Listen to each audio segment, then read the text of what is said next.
Hello বৌদি, দাদার সাথে একটু কথা বলা যাবে? বাবার না শরীরটা খুব খারাপ। আসলেও তো বাড়িতে নেই, অফিসের কাছে বাইরে গেছে, এক সপ্তাহ পর আসবে।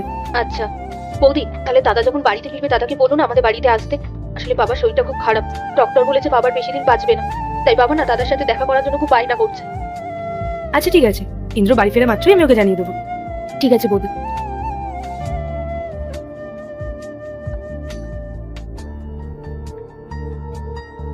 পায়েল, কি ব্যাপার? কে ফোন করেছিল?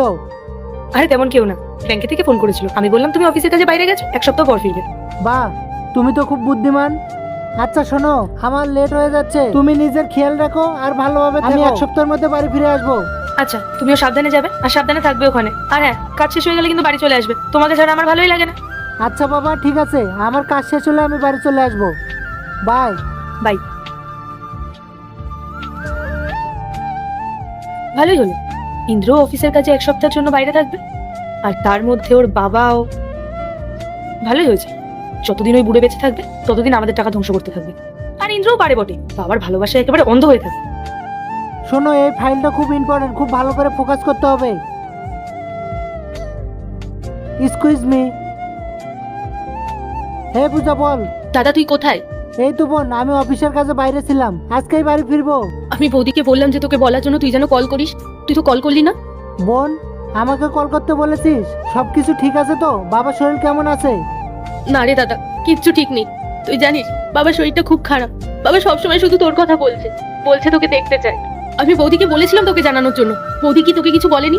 জানিস দাদা, আমি তোদের ল্যান্ডলাইনেও ফোন করেছিলাম, কিন্তু বৌদি বারবার ফোন রিসিভ করে একই কথা বলছে যে তুই নাকি অফিসের কাছে বিজি আছিস। কি পায়েল তোমাকে সবসময় এটা বলে?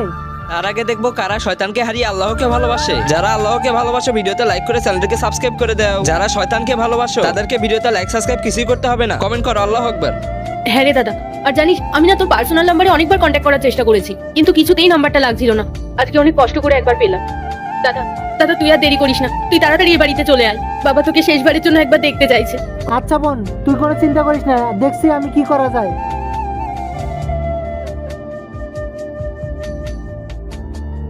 আর ইন্দ্র, তুমি চলে এসেছো?